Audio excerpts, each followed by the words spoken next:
24 News ձեր հարցը։ Տեղեկություններ կան, որ արտերկրում հավատարմագրված Հայաստանի Հանրապետության դեսպաններին է հանձնարարական իջեցվել աշխատանք տանել հայ առաքելական եկեղեցու թեմական առաջնորդների հետ եւ նրանց ինչ-ինչ շահագրգռվածությունների դիմաց այս գաղափարի շուրջ համախմբվել եւ ըստ տեղեկությունների նաեւ ԱՄՆ-ում Հայաստանի Հանրապետության դեսպան Նարեկ Մկրտչյանն է բանակցություններ վարում ԱՄՆ արևմտյան թեմի առաջնորդ գերաշնորհ Հովնան arczepiskopos Տերտերյանի հետ եւ նաեւ ավելի վաղ հնչեցված տեղեկություններով եւ հրապարակումներով նրան եք տեսնում կաթողիկոսի պաշտոնում։ Արդյոք արդեն իսկ ընտրել եք ձեր կաթողիկոսին եւ բանակցություններ է վարվում նաեւ դեսպանների հետ այս հարցում։ Ժողովուրդ ջան, ոնց որ թե մենք չենք ընկալում ինչ օրակարգի շուրջ ենք համախմբվել։ Նախ ես զարմանում եմ, թե ինչու եք դուք զարմանում, որ պետական ինստիտուտները շփվում են հայ առաքելական եկեղեցու կառույցների հետ։ Այսինքն ինչ։ Որտեղ աստեղ ներողություն, որտեղ աստեղ բանակցություններ են վարում, բանակցությունը ո՞րն է, ինչ բանակցություն։ Մենք կա Հայաստանի Հանրապետություն, կա Հայաստանի Հանրապետության պետական ինստիտուտներ, կա հայ առաքելական եկեղեցի, ինչ բանակցություն։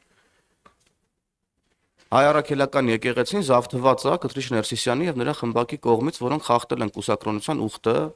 կաթողիկոս է դարձել 1999 թվականի հոկտեմբերի 27-ին։ Եվ դրանից հետո եկեղեցական կարգերին համապատասխան որևէ հարաբերություն ես չեմ կարծում, որ հիմա կա եկեղեցու բարձրաստիճան դիրքերում, այլ ավելի շատ մաֆիոզ տրամաբանությամբ։ Եվ շատ նորմալ է, որ եկեղեցու նորոգման օրակարգի շուրջ պետք է ուրեմն համախմբվեն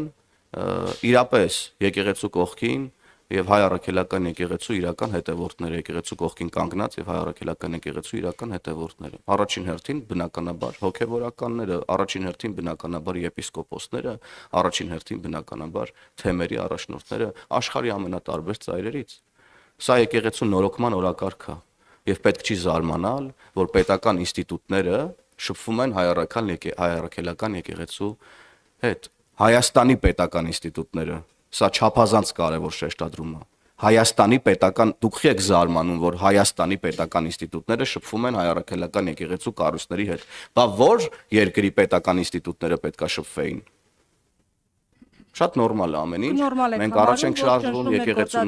նորոգման օրակարգով եւ ուրեմն հոգեվոր իշխանությունը վերադառնալու է ժողովրդին։ Դուք նորմալ եք համարում, որ ճնշումներ գործադրվեն հոգեվորականների ճնշումներ որևէ մեկի նկատմամբ մենք չենք բանախ, մենք այդտեղ չենք երկխոսում, ներողություն։ Բայց ես իմ հարցը չեմ ավարտել եք ձեր հարցը, ես պատասխանում եմ։ Խնդրում եմ ձեր հարցն ավարտեք։ Որևէ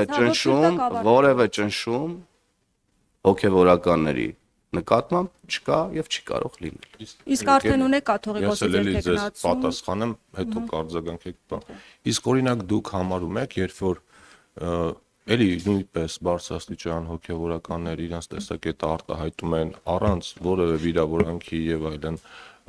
տեղի ունեցող process-ների նկատմամբ, որոնք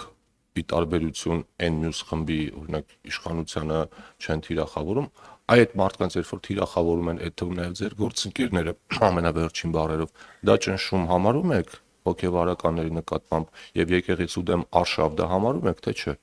Խնդրում ուղիղ պատասխանեք։ Ես ձեր գործընկերների համար չեմ ասում, դուք ասում դուք ձեր վերաբերմունքը ասեք, դուք որպես լրագրող։ Ես չեմ թիրախավորում։ Բա մեզ ինչ եք սիպում, մենք ուրիշների ասածները մեկնաբանենք, եթե տեսա։ Դուք տեղեկությունները պետք է մեկնաբանեք եւ տեղեկությունների ու տեղեկատվական բյուրո չենք։ Մեզ հարցրեք ազգային ժողովի օրակարգից, ասում եմ, պատասխանենք։ Հարցրեք, ասեք կիբերանվտանգության մասին օրենքը մարդկանց կյանքում ինչ է փոխելու, որ վաղը մյուս օր մարդկանց տվյալների հետ ինչ-որ խնդիր լինի կամ չլինի, կամ նաև քաղաքական հարցեր, այդ նշանակում է գոնե նշանակում է մի 10% պիտի իրականում մարդկանց խնդիրներին առնչվող հարցեր տակ, ես որ չնկատեի այդ կարիքը, չէ, ասի։ Լավ։ Այսինքն եկեղեցու օրակարգը առաջնային չէ, որ այս եկեղեցու օրակարգը նույնպես կարևոր է, բայց ես կարծում եմ, որ մնացած խնդիրները մեր քաղաքացիների համար պակաս կարևոր չեն։ Բայց ճիշտ է, էլի պարոն Թունյանն ասում։ Սա խորհրդարանական ճեպազրույց է, այո, եկեղեցու օրակարգը, եկեղեցու նորոգման օրակարգը չափազանց կարևոր է, բայց եկեղեցու նորոգման օրակարգը ներողություն, բայց նախորդ քարորյա նիստերի օրակարգում ընդգրկված չէր։ Դրա փոխարեն նախորդ քարորանիստերում ընդգրկված էր օրինակ ժամկետային զինծառայության, ժամկետի կրճատումը պարոն Թունյան, որի մասին հարցեր այսօր մեզ չտվեցին, առողջապահության համընդհանուր հայտարարագրման թեման։